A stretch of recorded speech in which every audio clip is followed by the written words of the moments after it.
Right, let's bring in Senior Advocate of Nigeria, Oba Maduabuchi. Thank you very much for joining us. Always good to have you on Newsnight. Now, first off, I mean, do you agree with the CJN when she says, look, the judges at the lower rungs, at the lower courts are more or less, you know, not to quote her, maybe at the root of the rot in the judiciary? Is that where the rot begins? I don't agree with her. Right. Because the essence of the appellate system is for the higher courts to oversee what the lower courts do. When a lower court, area court, magistrate court, if they make a mistake and the higher court controls, changes their judgment and makes one or two comments, next time the judge becomes more careful. Whoever. But if I make a magistrate or an area court gives a judgment and the high court sustains it, a judgment that is obviously flawed, you take it on appeal and you find one technicality and you say you sustain it. That is what sustains corruption. Particularly if the person that influenced the judge in the lower court has the capacity to also influence at the higher level. So it is not, in fact, the one at the lower court does not perplex us as much as the one of the higher courts.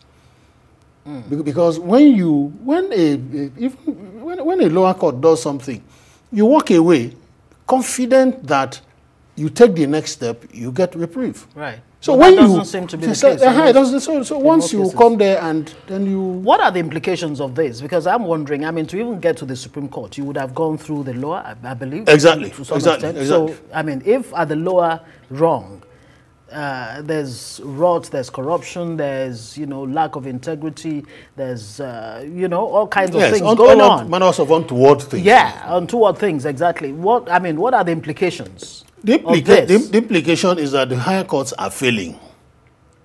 Right.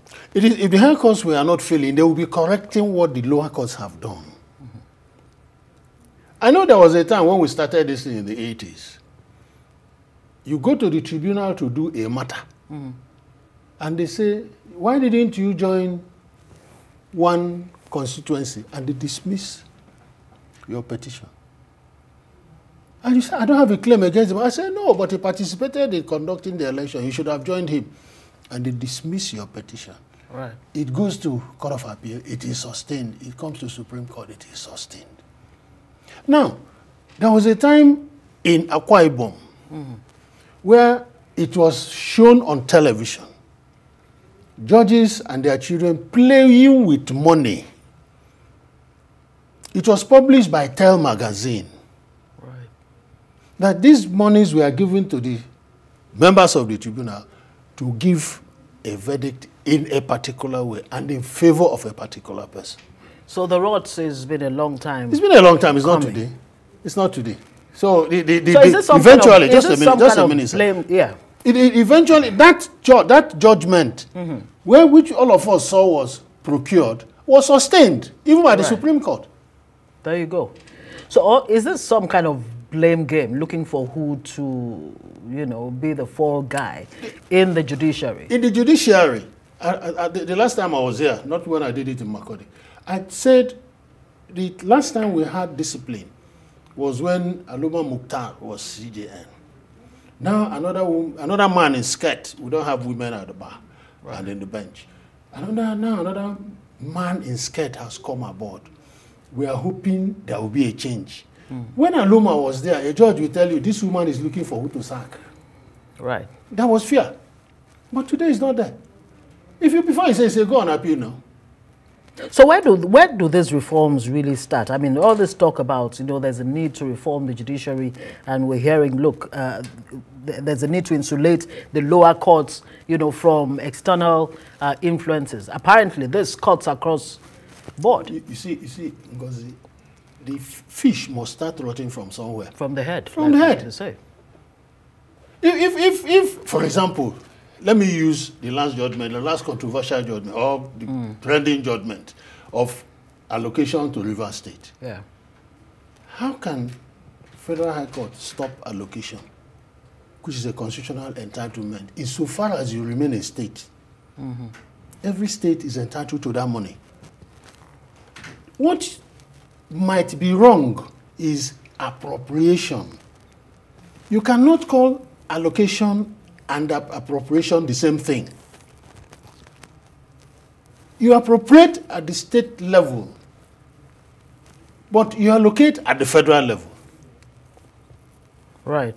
So, when a judge leaves allocation, which is a state issue, and leaves appropriation, which is a state issue, and is talking about allocation, what does this suggest to you? Something has gone wrong.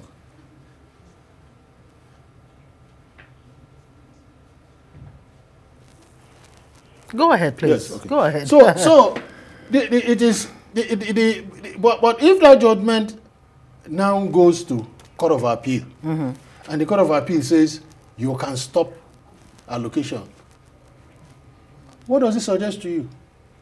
That the lower court can do whatever they like and get away with it. And gives them confidence Yes, to go ahead.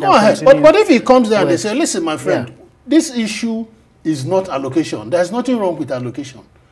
Rivers is a state. It is entitled to money from the federal coffers. So why are you stopping their money? But if you say there is no state assembly that will pass the appropriation bill, you stop expenditure. And not local government yes. allocation. Not, how can you stop? Right. That's a whole different kettle of fish here, but it's a good example that you've brought on to further underscore the need. Now, the CJN made a point. Anyway, before I even go to that, yes, the issue of reforms. Where should these reforms start from? And what, in specific terms, what kind of reforms do we need, both at the lower courts, the middle courts, and the Supreme Court? Politicians will no longer appoint judges. Right. If a governor appoints a judge, he must extract from him an assurance that he will do his bidding. Right. And a politician, what is the business of the House of Assembly in making a judge? Ordinarily, who should be doing the appointment? The NJC. So has the NJC been sleeping on its the NJC will finish their job, they will take to the House of Assembly, to the governor. And the NJC does not even, people should apply straight to the NJC to be made judges. Not you, the governor will submit 3 names. We submit names to NJC. NJC will now pick people and take back to the same governor. Then the governor will decide who he wants to forward to. Right. So that is the thing. But the first thing is, remove the hand of governor from appointing judges. Let the NJC, the bar, retired justices. Right. Just like we amend SANs. There's no other person that comes into making anybody an SAN except the bar. Now, speaking of which, I mean, the CJN mentioned that, look, higher courts should not underrate those in the lower courts. Yes. Is that something that's been going on? Is there some kind of elitism in the at the court level, before, in the judiciary? Before, they were called lower courts. Right. But because some of us felt it is too belittling, so we now say the court below. Because if you say lower court, even by that name alone, the man feels belittled. But the name does not matter to me. Right. What matters to me is the integrity of that man who is sitting in a lower court. Nothing gives greater pleasure than when the Supreme Court affirms the judgment of a magistrate. He said the High Court was wrong, the Court of Appeal was wrong, that magistrate was right. You know, cases from magistrate to the Supreme Court. True. It gives us a lot of satisfaction when you are reading the law report and you see this thing started from the magistrate court. Yeah. Maybe they set it aside in the High Court. Then something again happened in the Court of Appeal, and they come to the Supreme Court, and the Supreme Court say that person knows what he's doing. Right. So you don't belittle them. Great. Okay. It shouldn't be happening at all. At all. Now, let me get your opinion on this, and it's something that's been raising a lot of eyebrows when it comes to Chief Justice, the CJN, being hosted by a state governor, in this case, by the Lagos State Governor. Is it, are the optics good? Or even when the CJN attends the unveiling or commissioning of housing for judges? How does it look? You see, that is something, when we started, I've been in this business for over 40 years. There was a time when you make your brother a judge, you stop seeing him. He stops coming to your house. If we come to your house, his direct brother, he will sneaking in the midnight and sneak out again. He doesn't attend your naming ceremony. He doesn't go to your village meeting. How can the chief judge of Nigeria be hosted by the governor? Why should she accept? It is wrong, in my opinion.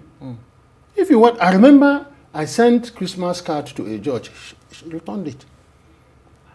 Returned it to me and said, no, I don't want anybody to. Then eventually they met the CJ, and the CJ said, a lawyer giving Christmas card to all judges of the Supreme Court. Why are you refusing it? So they now asked me to bring it back, that they had got clearance from the CJN. That is how judges behave. Judges are meant to be heard. You don't see them. I wonder, how do we bring back that culture? That is the thing. Yeah. Because you cannot... Okay. There's so much to be said. Oba Maduabuchi, Senior Advocate of Nigeria, thank you so much for joining us on Newsnight. It's always a pleasure.